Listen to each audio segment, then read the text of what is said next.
आज એવું તો શું કારણ હતું મારે પાલનપુર જવું પડ્યું? રામ રામ ભાઈ. આદિવાસી તારીખ 19 ડિસેમ્બર 2025 ના હરાનો પીસીન લાલ ઘોડા જેડી ટોલ જોડી નો છું પીસી પહોંચ્યા દિનેશભાઈ ને ધોફલાન પત્ર પર લગભગ 9 વાગે તીતી ઘોડા લઈને હું પહોંચી જાવ ગામમાં મોટર ચાલુ કરો ચેતરમાં આવીને પાટજી મોટર ચાલુ કરીને છે બટાકમ ફુવારા ચાલુ કરીને છે પણ આ બે જણી શું તૈયારી કરી છે? એ આપણે ભેંસવાડી અને હુવાડની તૈયારી કરી છે તું જા ફટાફટ ધોજવાડા તેલ કાઢીને આવવાનું. કલેક્ટર સાહેબ ને ઓર્ડર મળી ગયો એટલે હું એટે કાઢી તૈયાર થઈને મોઢે હુની વાળી નો છું દોણ કાઢું તીતી ઘોડા ઉપર મેલી 10 લીટર ની બેડી લઈને મુરાવાના થઈ ગયો ધોજવાડા હારું ધોજવાડા બાજી નો ઘાવકા ભારત તેલ ગોણી પહોંચ્યો સાવનભાઈ ઘાવકા તેલ કાઢી નો છું તેલ કાઢીને કોટન ના લુગડામ ગાળી નો છું સોકુસમ તેલ બેણી ભરીને હું ઘર બાજુ રવાના થઈ ગયો ફટાફટ ઘેર આવી જઈને મેડમે તેલ ચેક કરી નો છું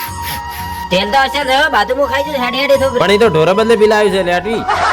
તો જાડા પાલનપુર મારથી દાખલા નામ ડુંગુ થઈ લબુ કર્યો ખરાબ બપરાનો મેડમ નો ઓર્ડર મળી ગયો માથે કાળો બુટ પહેરી મુરાવાના થઈ ગયો પાલનપુર હારું ફરક કરે તો લગભગ 1:30 વાગે હું પાલનપુર એરોમાં સર્કલ પહોંચી ગયો આખા દેશનો વખો મટી ગયો પણ આ પાલનપુર એરોમાં સર્કલ નો ડખો કોદાડો ન મટ્યો થોડી વારનો એરોમાં સર્કલ પાર કરીને હું પહોંચી ગયો પાલનપુર નગરપાલિકા હું આવ્યો તો છોટું જન્મ તારીખ ના દાખલા નામ સુધરા પણ વાયન ખબર પડી કે નામ સુધરાવાનું પ્રોસેસ તો 2026 ચાલુ થાય ભાઈ તો ઉતરેલી કાઢી જેવું મોઢું લઈને મુરાવાના થઈ ગયો જેમ બેની પકોડી ખાવા જેમ બેન પહોંચીનો ખડકો રાખીને બેઠીશું પકોડી ઝાપટી જઈને પકોડી ખાઈને હું ઘર બાજુ રવાના થઈ ગયો તમને વિડીયો ગમ્યો તો ગાવ લાઈક ને ફોલો કરી નાખો હું મળું નવા વિડીયો બોલો જય શ્રી સીતારામ.